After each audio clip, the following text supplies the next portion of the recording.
Okay, speaking of the NFL, Aaron Quinn is the co-host of Cover One Buffalo podcast. He joins us to talk about the Bills coming off the off week at 9-2 and some big games coming up for them. Aaron, thanks very much for being with us. Well, Aaron, I said big games coming up for them, but maybe one of the challenges for the Bills in this stretch of the season is there really aren't that many big games when you've got a 4-game lead in your division with 6 weeks to go. So how do you stay sharp, ready for the playoffs? I guess playing for the number one seed, that's obviously the priority now.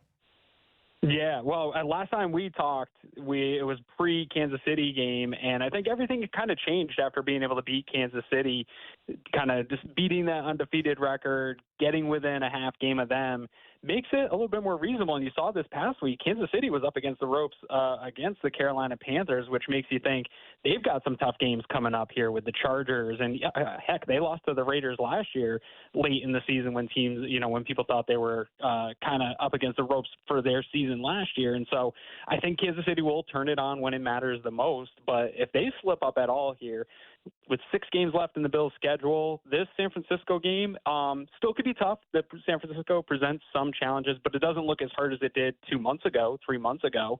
The Rams game, they're kind of up and down. That Detroit Lions game is probably the scariest one left. But then you have the 3 division games between the Patriots, Jets, and then finishing with the Patriots.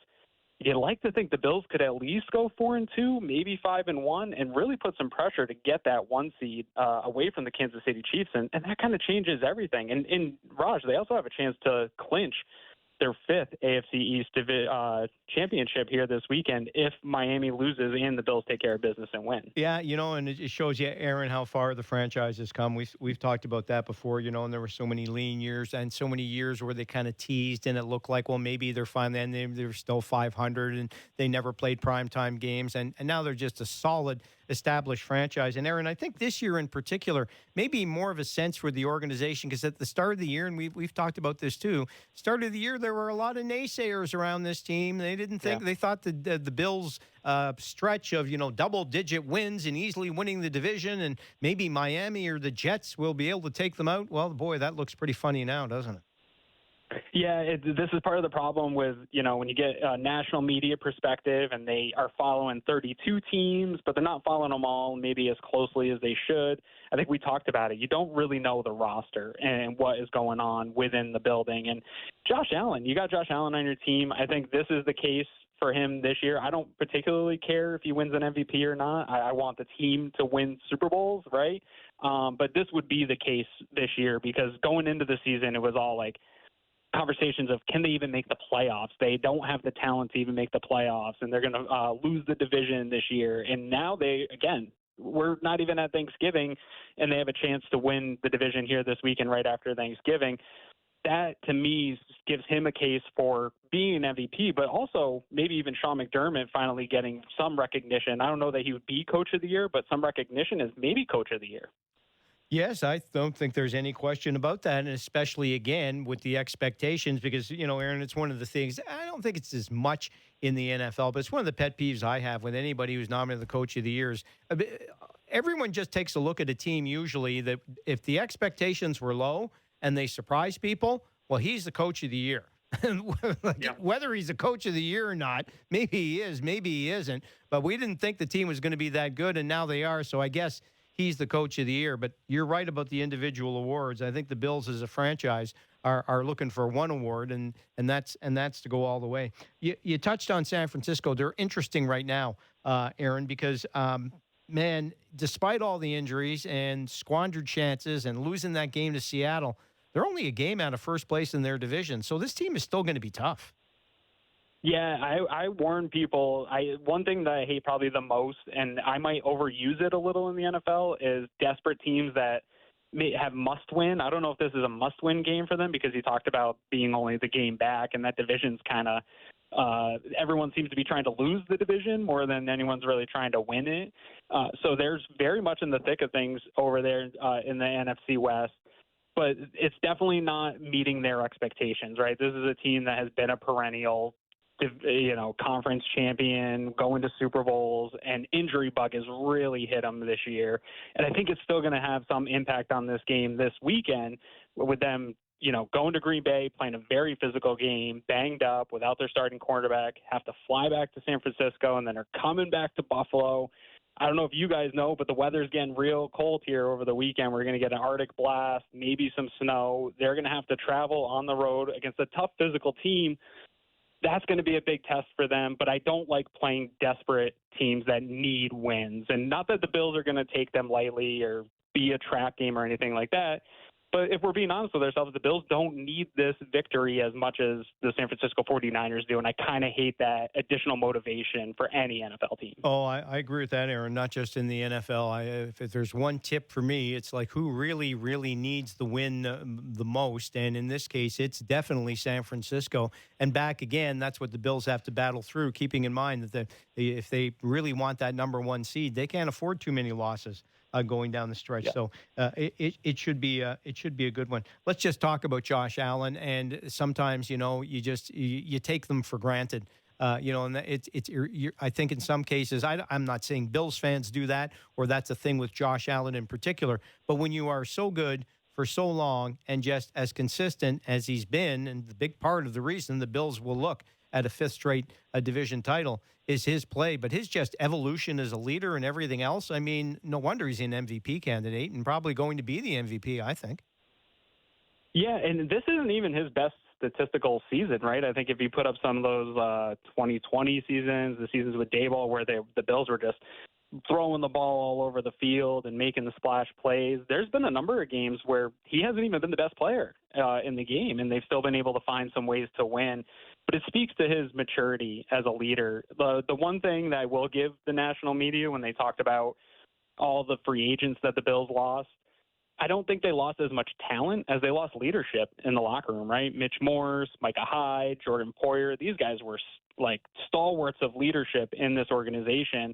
And Josh could still kind of be the fun, exciting quarterback. He didn't have to be the leader. He's really had to step up and be the leader of this team. And I think that you're seeing that level of maturity. And it's also coming through in his play. He's had 5 interceptions, I think, in the last 5 games here. So those are starting to come up. But again, they're not all on Josh. But he was playing really clean football for the first 8 weeks of the season, and he's making better decisions. And you're seeing that in the thing that maybe fans wanted the most, which was yards after catch, right? It was always Josh just doing Josh things, and he was sending the ball deep, but the receivers weren't really getting much in helping Josh get the easy stuff. Now you're seeing guys like Khalil Shakir, and even Curtis Samuel came on a little bit last week. We're hoping Dalton Kincaid can come on here when he gets back healthy. But he's getting these guys the ball in space within the progression of the offense and letting them do the work, right, and get those free extra yards. And that is what really unlocked some balance in this offense that is, I think, taking the offense as a whole to the next level. Maybe Josh's stats aren't as good as they've always been, but I think his mature level of play is showing that next level for how he can be the type of quarterback. I think a lot of concern about Josh is he runs and he takes a lot of hits. Is that longevity? The way he's playing this year, he can play for a long time in the NFL playing like he's playing right now. Aaron Quinn is with us, host of Cover One Buffalo podcast. I'm Roger Lajoie. I think another reason he doesn't feel he has to run that much maybe is James Cook and the fact that they've been able to establish a running game without him. Talk about the other weapons that he's got on this offense. And do you see any Achilles heels at all in the? Is there anything that concerns you about that side of the ball, Aaron? I mean, there's going to definitely be matchups that aren't great for them on the offensive side of the ball. And if anything, it's some of the slow starts that they've had are a little concerning.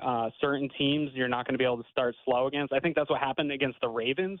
If you start slow against a team like that and they're able to get a lead on you, it plays right into their hands of being able to run the ball, which I think is a little bit of a heel to the Bills defense with a tough physical team that has the lead and able to run the ball. So there's a little bit of that, but in terms of weakness, it's tough to find. DVOA is a stat that I like, and the offense is 4th overall right now in the league. They're 3rd in passing and 5th in running. Not a lot of teams are better than that. The Lions, I think, might be the only team more balanced than that right now than the Bills on offense. And a lot of that run game success, James Cook looks great, and I don't want to take anything away from him. I think he's a very efficient back. But Ray Davis also looks good. Ty Johnson also looks good. I think Aaron Cromer and the offensive line have done a great job. And that was the first half of Josh Allen's career. My biggest concern was Brandon Beane wasn't addressing the offensive line enough, and the offensive line coaches weren't getting enough out of the talent. That couldn't be less true now with Aaron Cromer and the offensive line that they've put in place. In adjusted line yards, I think they're sixth overall in the NFL. So it's not just James Cook. It's the offensive line creating some of those holes and rush lanes for him to be able to get the yards in the productive run game that we've seen. No, that's a great point. So therefore, back again, not just to Sean McDermott, but the entire Bills coaching staff. Are they like largely, I don't want to say ignored, but not given the credit they deserve? And again, with national media in terms of consistency, I mean, 5 straight division titles is 5 straight division titles, double-digit wins every year, injuries this year, expectations being much lower, and the Bills continue to do it year in and year out. I think the whole coaching staff maybe is underrated. It is. It's an organizational thing. It's something that I think the Packers have figured out for now going on decades. The Steelers have also figured it out. The Ravens are another one of these teams where the head coach stays the same. A lot of the coordinators turn over and get hired other places, but they hire from within. And I think Sean McDermott and Brandon Beane have done a good job, both developing talent on the roster that we see on game day, but also developing that coaching staff. So when Brian Daboll leaves, Ken Dorsey didn't work out, but you had Joe Brady right there ready to take over. Bobby Babich has been a great defensive coordinator who is just sitting on your staff. There's other guys on this staff that I think would make good defensive coordinators in other places. I think that is an underrated asset. My brother is a big Bears fan, and they are kind of going through what the Bills went through in those drought years, where if you don't have a GM and a coach that have a shared vision and are building an organization the right way, you're just spinning your tires.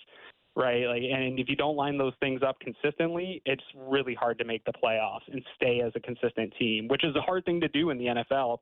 And the Bills are really doing it right now. Like you said, 5 years in a row, potentially winning the AFC East, double-digit wins. This, I know people are frustrated they haven't won a Super Bowl yet. I'm frustrated too. But you still have to kind of step back, smell the roses, and realize there is some success that is happening here in Buffalo. It's not the ultimate success, but what they've been able to do is still difficult. Yeah, it makes me laugh, Aaron, not just the Bills, but how some people, will take a look at a franchise like the Bills and say, they've won nothing yet.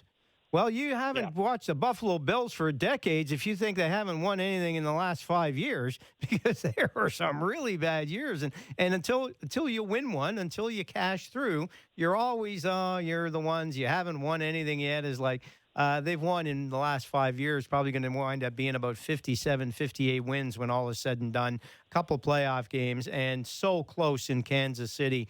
They're on the cusp still. They are right there, and I think they've got a shot. Now, further to that, though, I think this is kind of interesting to discuss, Aaron, because you look at it, and their 2 losses were to 2 playoff teams, Baltimore and Houston.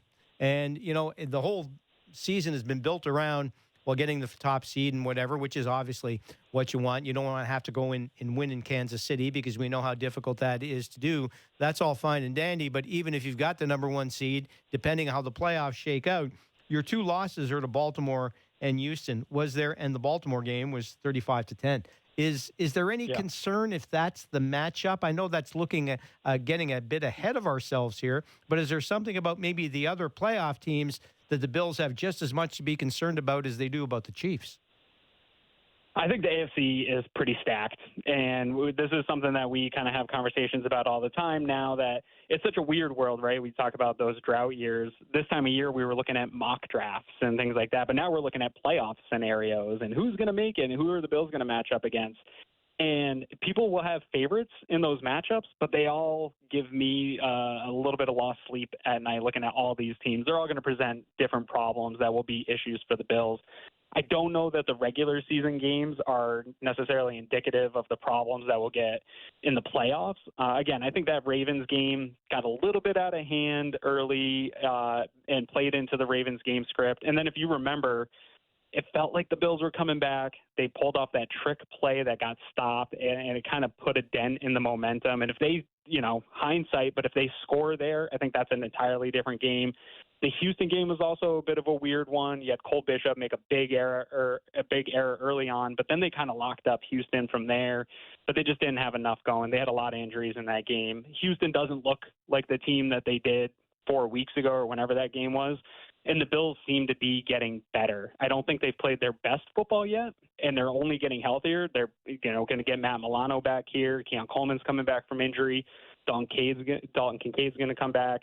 It looks like they're going to get healthy at the right time, and I think that their best football is ahead of them here coming up in December. How about on the defensive side of the ball? We've talked so much about the offense and Allen's abilities and Cook and how they're more dimensional and all the things they've been able to accomplish. Do you feel they are an elite enough defensive team to grind out those playoff wins against teams, well, like Baltimore and Houston?